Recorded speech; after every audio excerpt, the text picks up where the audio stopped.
Bapak Ibu guru hebat, pada Februari 2025, Kementerian Pendidikan Dasar dan Menengah telah menyusun naskah akademik tentang pembelajaran mendalam. Ini saya membagikan video best practice implementasi inovasi pembelajaran yang menggunakan pendekatan pembelajaran mendalam. Mari kita simak videonya.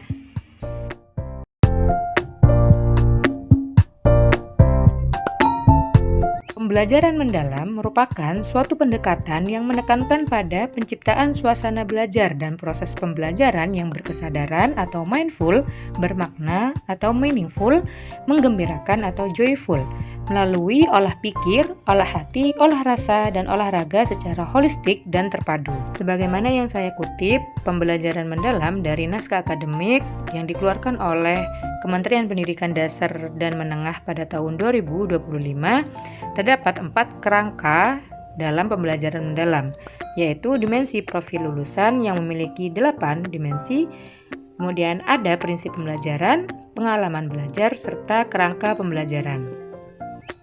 Dalam mengimplementasikan pendekatan pembelajaran mendalam, terdapat 4 perencanaan yang akan dilakukan, yaitu ada identifikasi, desain pembelajaran, pengalaman belajar, serta asesmen. Bapak Ibu guru, untuk tahap identifikasi terdapat beberapa yang harus kita identifikasi. Yang pertama yaitu peserta didik. Kita harus mengetahui identifikasi kesiapan peserta didik sebelum belajar, seperti pengetahuan awalnya, minat, latar belakang, dan kebutuhan belajar serta aspek lainnya. Kemudian yang kedua yaitu materi pembelajaran. Kita harus menganalisis materi pelajaran seperti jenis pengetahuan yang akan dicapai, kemudian relevansinya dengan kehidupan nyata, tingkat kesulitan, struktur materi, serta integrasi nilai dan karakter, dan aspek lainnya. Tahap identifikasi yang selanjutnya yaitu identifikasi dimensi profil lulusan. Bapak Ibu guru bisa memilih beberapa dimensi profil lulusan yang akan dicapai dalam pembelajaran mendalam. Tahap perencanaan yang kedua dalam pembelajaran mendalam yaitu desain pembelajaran. Di sini ada beberapa aspek yang harus dilengkapi oleh Bapak Ibu guru. Yang pertama ada capaian pembelajaran atau CP. CP ini merupakan capaian pembelajaran sesuai fase yang akan diajarkan. Kemudian ada lintas disiplin ilmu. Karena di sini saya menggunakan pendekatan yang terintegrasi STEM atau Science, Technology, Engineering, Mathematics, maka di sini saya harus menuliskan materi ajar apa yang itu menggunakan lintas disiplin ilmu. Seperti Science, di sini saya akan menggunakan sistem perakaran pada tanaman, yaitu ada 2, dikotil dan monokotil. Kemudian teknologi, pemanfaatan Google Form untuk refleksi pembelajaran. Kemudian ada engineering, bagaimana nanti siswa menggunakan ilmu teknik dalam merancang media tanamnya, dan ada matematika yang akan digunakan siswa untuk menimbang massa tanah dan wadah media tanam serta pengukuran lainnya. Tujuan pembelajaran yaitu pernyataan yang merumuskan kompetensi yang diharapkan dapat dicapai oleh peserta didik setelah menyelesaikan suatu proses pembelajaran. Tujuan ini mencakup aspek utama yaitu subjek belajar, pengetahuan, keterampilan atau sikap yang harus dikuasai dengan kata kerja operasional yang terukur, kondisi atau konteks peserta didik, serta tingkat pencapaian yang menjadi indikator keberhasilan. Kemudian ada praktik pedagogis yang terdiri dari model pembelajaran, metode pembelajaran, dan juga kemitraan pembelajaran, di mana di sini merupakan mitra kerjasama untuk berkolaborasi dan berperan dalam pembelajaran dan mendalam. Kemitraan pembelajaran yang akan ditarget pada implementasi yang saya lakukan adalah masyarakat dan orang tua siswa, hingga sumber belajar siswa tidak hanya dari lingkungan sekolah, melainkan dari luar sekolah. Perencanaan yang ketiga dalam pembelajaran mendalam adalah pengalaman belajar. Pengalaman belajar di sini dibagi menjadi 3. Yang pertama ada kegiatan awal, yang mana kegiatan awal ini terdapat orientasi, persepsi, motivasi, dan tujuan pembelajaran. Pada kegiatan orientasi, guru berusaha untuk membuat peserta didik nyaman dalam belajar, serta fokus dan konsentrasi pada guru. Persepsi yang membuat peserta didik fokus dan konsentrasi, motivasi yang menggembirakan, serta tujuan pembelajaran yang dapat menghubungkan dengan peran peserta didik. Di sini saya memberikan contoh apa yang bisa kita lakukan untuk melestarikan lingkungan kita yang rawan terjadi longsor. Hal ini dapat mewujudkan lingkungan pembelajaran yang interaktif serta tantangan yang memotivasi peserta didik. Pada kegiatan inti, peserta didik aktif terlibat dalam pengalaman belajar seperti memahami, mengaplikasi, dan merefleksi. Saya juga menerapkan prinsip pembelajaran mendalam yaitu berkesadaran, bermakna, dan menggembirakan untuk mencapai tujuan pembelajaran. Adapun sintak model pembelajaran yang saya gunakan yaitu pembelajaran berbasis proyek, yang mana menurut Harun pada tahun 2006 terdapat 6 langkah-langkah pembelajaran. Yang pertama, memulai dengan pertanyaan yang esensial dan nyata terjadi. Yang kedua, merancang proyek. Yang ketiga, menyusun jadwal proyek. Yang keempat, memonitoring peserta didik dan kemajuan proyek. Yang kelima, menilai produk, serta tahap terakhir yaitu mengevaluasi pengalaman. Mulai dengan pertanyaan yang esensial dan nyata terjadi. Untuk menerapkan prinsip dalam pembelajaran mendalam yaitu berkesadaran dengan memfokuskan siswa agar tetap konsentrasi, kemudian kontekstual atau relevan dengan kehidupan nyata peserta didik. Maka di sini saya menyajikan gambar perbandingan tanah yang gersang dan tanah yang terdapat tumbuhan, di mana di sana nampak bahwa tanah yang tidak ditumbuhi tumbuhan, erosi tanah sering terjadi. Saya juga menyajikan data risiko bencana oleh BPD Kabupaten Probolinggo 2023 bahwa Kecamatan Krucil ternyata salah satu kecamatan di Kabupaten Probolinggo yang rawan terjadi longsor. Sehingga di sini akan memunculkan rasa keingintahuan siswa. Apa langkah yang akan mereka lakukan untuk mengurangi bencana ini? Pada tahap ini, peserta didik akan mengkonstruksi pengetahuan agar dapat memahami secara mendalam konsep atau materi dari berbagai sumber. Dengan adanya data risiko longsor, peserta didik diharapkan untuk memahami dan memberikan tanggapan, sehingga dapat menstimulasi proses berpikir peserta didik. Yang kedua yaitu merancang proyek. Pada tahap ini, peserta didik dapat bertanya pada mitra pembelajaran, yaitu masyarakat atau orang tua, tentang jenis tanaman yang banyak ditanam untuk menahan erosi tanah. Nah, di sini juga peserta didik difasilitasi untuk berdiskusi dengan teman anggota kelompoknya serta guru pendamping melalui WhatsApp. Kemudian, peserta didik juga secara berkelompok mencari informasi melalui internet untuk menentukan alat dan bahan yang dibutuhkan serta metode yang akan digunakan untuk melakukan proyek. Tahap selanjutnya yaitu menyusun jadwal proyek, di mana peserta didik di sini membuat rancangan waktu atau timeline serta menyusun anggaran yang dibutuhkan untuk melakukan proyek. Dan tahap selanjutnya yaitu ada memonitoring peserta didik dan kemajuan proyek. Nah, di sini peserta didik dalam setiap kelompok akan membuat jurnal harian yang mana akan dimonitoring oleh guru pendamping secara langsung, sehingga apa yang menjadi hambatan atau kesulitan kemudian progres proyek yang mereka lakukan akan terbaca oleh guru pendamping.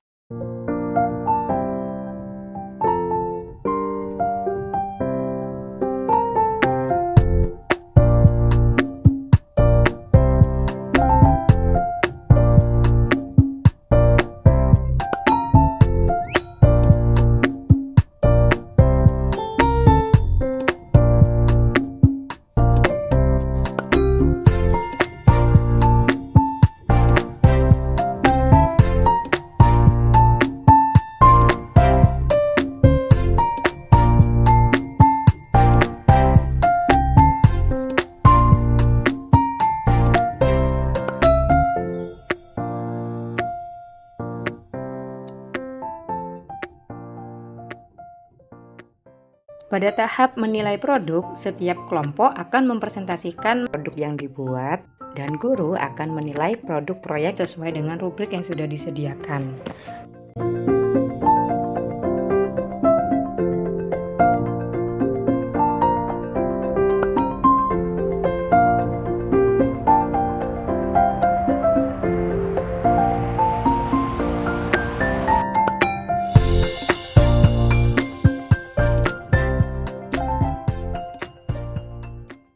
Dan tahap terakhir dari pembelajaran berbasis proyek yaitu mengevaluasi pengalaman. Peserta didik akan mendapatkan umpan balik dari teman dan guru. Setiap peserta didik dalam kelompok juga membuat refleksi diri yang berkaitan dengan aktivitas selama melaksanakan proyek. Kegiatan penutup merupakan tahap akhir dalam proses pembelajaran, yang mana bertujuan untuk merefleksikan pengalaman belajar yang telah dilakukan, menyimpulkan pembelajaran, mengaitkan pembelajaran dengan kehidupan sehari-hari, serta peserta didik terlibat dalam perencanaan pembelajaran selanjutnya. Dan yang tidak kalah penting yaitu mengapresiasi peserta didik karena telah melakukan suatu proyek.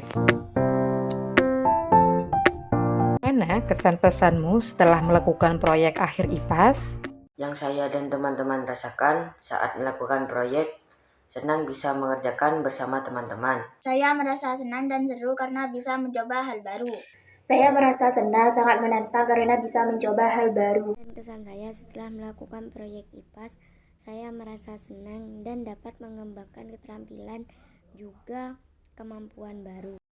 Apa dampak yang dirasakan terhadap pemahaman materi IPAS? Dengan proyek ini, kami lebih memahami materi IPAS dan penerapan untuk sehari-hari. Saya menjadi lebih paham materinya. Selain itu, saya dapat belajar untuk merancang proyek bersama teman. Jadi lebih memahami materi dan bagaimana penerapannya dalam kehidupan sehari-hari. Saya menjadi lebih memahami materi IPAS juga penerapannya dalam sehari-hari, terutama untuk melestarikan lingkungan. Apakah membawa perubahan untuk mempelajari IPAS? Tentu saja, karena saya bisa bekerja sama, berbagi peran dalam proyek dan terlibat langsung dalam belajar. Iya, karena saya bisa bertanggung jawab menyelesaikan proyek. Kita dilatih untuk saling bekerja sama dalam melakukan proyek ini. Apa kesulitan atau hambatan yang dialami ketika melakukan proyek?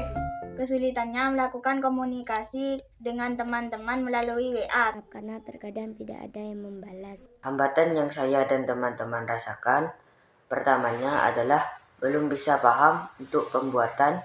Ya, karena pertama kali melakukan proyek, di awal sempat tidak paham, akan tetapi ada bantuan ibu guru untuk melakukan proyek dengan baik.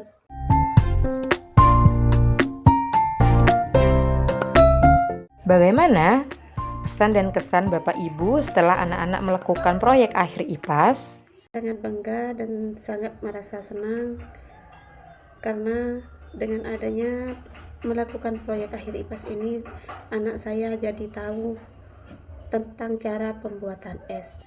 Apa dampak yang dirasakan Bapak atau Ibu terhadap perubahan belajar anak setelah melakukan proyek IPAS?